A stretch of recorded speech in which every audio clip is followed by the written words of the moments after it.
Hello farmers, welcome back to my channel. All of you good morning అండి. ఈ video ద్వారా Anantapur market యొక్క prices information share చేస్తున్నానండి. So ఈ రోజు వచ్చేసి స్టాక్ చాలా వరకు తగ్గింది. ఆల్రెడీ స్టాక్ ఇన్ఫర్మేషన్లో తెలియచేశానండి. ఆ వీడియో లింక్ వచ్చేసి కింద కామెంట్ సెక్షన్లో మెన్షన్ చేస్తాను, ఒకసారి చెక్ చేయండి. అండ్ ఈరోజు ముందుగా డేట్ వచ్చేసి 30వ తేదీ అండ్ జనవరి నెల 2026వ సంవత్సరం అండి. ఇక ఈరోజు అనంతపురం టొమాటో మార్కెట్ స్టాక్ తీసుకుంటే గనక ప్రైస్ తీసుకుంటే గనక అండ్ సూపర్ టాప్ వచ్చేసి 130 రూపీస్ అండి.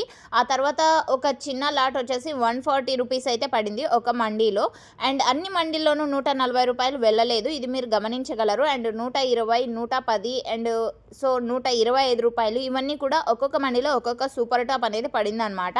అండ్ యావరేజ్ తీసుకుంటే గనక 20 రూపాయలు, 30 రూపాయల నుంచి 40, 50, 60, 70, 80, 90, 100 ఇవన్నీ కూడా యావరేజ్ రేట్స్ అండి అనంతపురం టొమాటో మార్కెట్లో. అండ్ 15 కేజీల బాక్సెస్ మాత్రమే ఉంటాయండి. సో దాదాపుగా 30 మండీలు ఉన్నప్పటికీ ప్రెజెంట్ స్టాక్ తగ్గుతోంది కాబట్టి కొన్ని మండీలకు మాత్రమే స్టాక్ అనేది వస్తుంది. So thank you.